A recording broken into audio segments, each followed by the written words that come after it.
Have you ever wondered why people around the world speak so many different languages?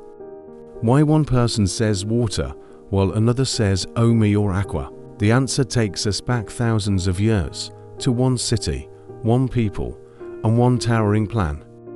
Welcome to the story of the Tower of Babel, found in Genesis chapter 11 verses 1 to 9. After the great flood in Noah's time, his children and grandchildren began to spread across the land. But they were still united. They spoke the same language and could easily understand one another. As they moved eastward, they discovered a wide, fertile plain in the land of Shinar. It was perfect for building, farming, and living together. The people said, "Come, let's build ourselves a city, with a tower that reaches to the heavens. Let's make a name for ourselves, so we won't be scattered across the earth."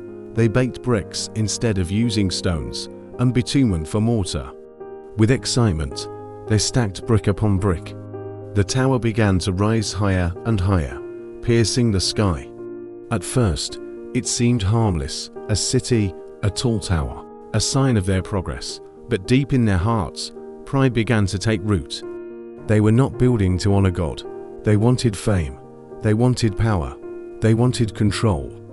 One man shouted, "This tower will prove we are the greatest people on earth." Another said, "We will never be scattered if we stay here together."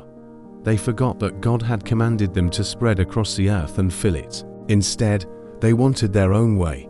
Their tower was not just made of bricks. It was built on human pride. But the Lord saw everything. From heaven, he looked down and said, "If as one people speaking the same language they have begun to do this, then nothing they plan will be impossible for them." God decided to act. He came down, and with a single command, he confused their language. Suddenly, a worker cried, "Pass me a brick." But his partner only heard strange sounds he had never heard before. Another shouted instructions, but the builders just stared in confusion.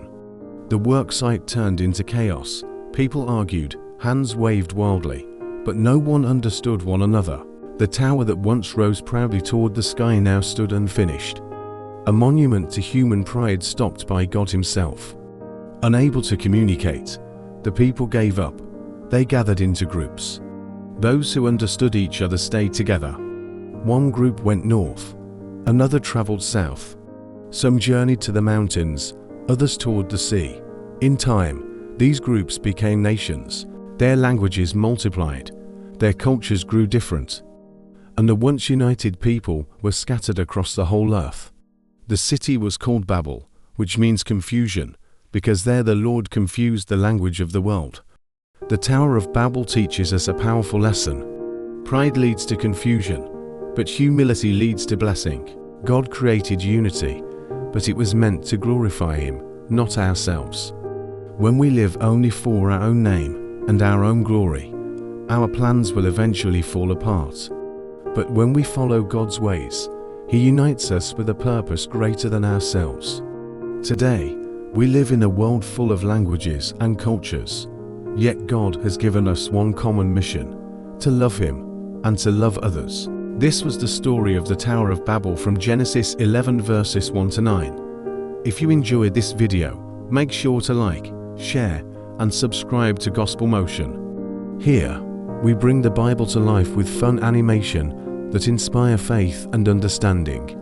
Don't forget to turn on notifications so you never miss a new episode. See you in the next story.